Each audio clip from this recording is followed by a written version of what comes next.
Imagine a time when the Indian subcontinent was a canvas for European powers seeking to expand their empires. One such power was Portugal, which left an indelible mark on the history of India.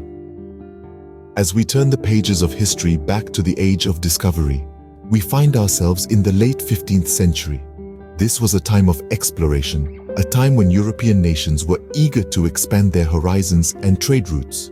Portugal, under the leadership of King Manuel I, was at the forefront of this era, driven by the allure of spices and the promise of new territories. In the year 1500, a fleet of Portuguese ships, commanded by Pedro Álvares Cabral, first made contact with the Indian subcontinent. They set foot on the shores of Calicut, a bustling seaport on the Malabar coast. There, they established their first trading post, thereby marking the beginning of Portugal's presence in India. However, the Portuguese were not content with a mere trading post. They had their eyes set on creating a stronghold, a base that would allow them to control the lucrative spice trade. Their ambitions led them to Goa, a region known for its strategic location and rich resources.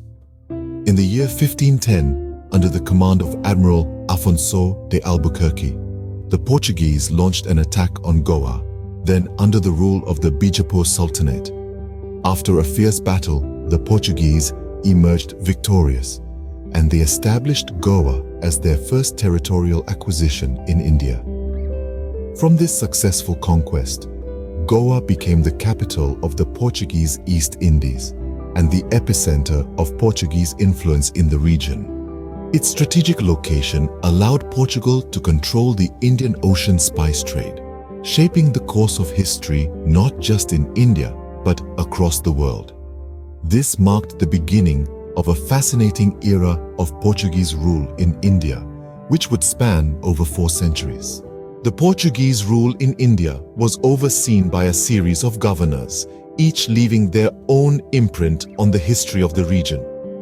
One of the first to steer the course of Portuguese India was Francisco de Almeida, who governed from 1505 to 1509. Almeida was a man of the sea, known for his naval strategy, the Blue Water Policy. This policy was centered around the control of the sea rather than the land.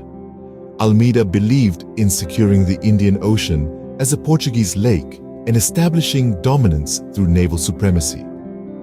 His approach was one of the early defining strategies of Portuguese rule in India and set the stage for the conquests that were to come. Next on the list is Afonso de Albuquerque, who served as governor from 1509 to 1515. Unlike his predecessor, Albuquerque saw the value in capturing key land areas. His most notable achievement was the capturing of Goa in 1510. Goa quickly became the crown jewel of Portuguese India and served as the capital for the nearly 5 centuries of Portuguese rule that followed. Albuquerque's vision for a Portuguese empire in Asia was bold and expansive, and under his tenure, the Portuguese influence in the region grew exponentially. Following Albuquerque, a line of governors continued to shape Portuguese India. Among them was Nuno da Cunha, who governed from 1529 to 1538. Da Cunha is remembered for his aggressive expansionist policy, which led to the capture of Diu, a strategic island off the coast of Gujarat. Then came Antonio de Noronha, who ruled from 1550 to 1554. Under his governance, the Portuguese expanded their territory further into the Indian subcontinent. Noronha's tenure was marked by a series of successful military campaigns which helped to consolidate Portuguese power in the region. The late 16th century saw the rule of Francisco Barreto, who served as governor from 1555 to 1558. Barreto is known for his efforts to strengthen the Portuguese military presence in India, a move that was instrumental in maintaining Portuguese control over their Indian territories. Fast forward to the 17th century, we encounter Miguel de Noronha, the 4th Count of Linhares, who served from 1629 to 1635.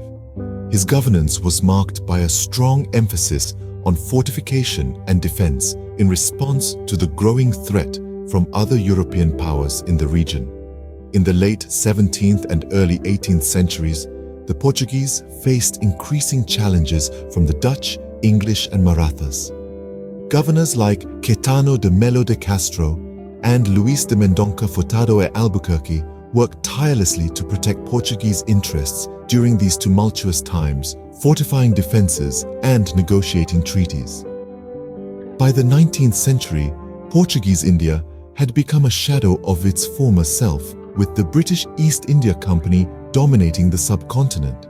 However, governors like Manuel de Portugal y Castro and João Carlos Craveiro Lopes in the 20th century continued to uphold Portuguese administrative structures, laws and customs, all of which left a lasting imprint on the regions they governed.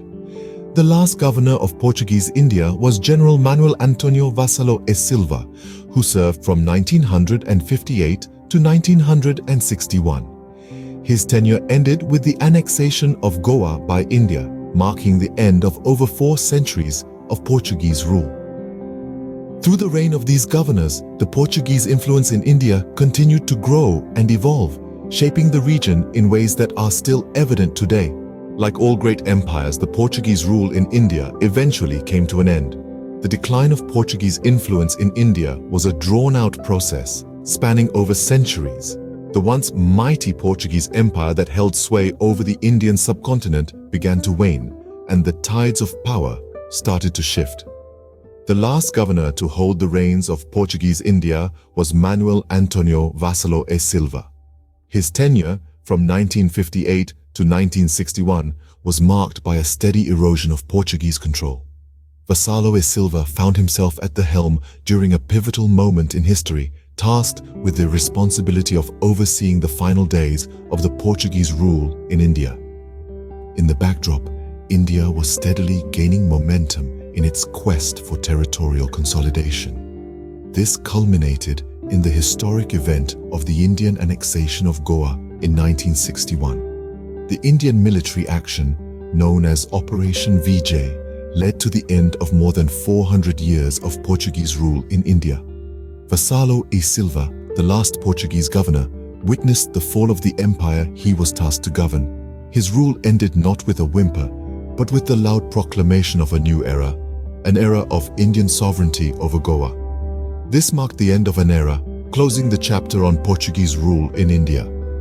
The once mighty empire had fallen, leaving behind a legacy that continues to influence the cultural, architectural, and societal fabric of India to this day.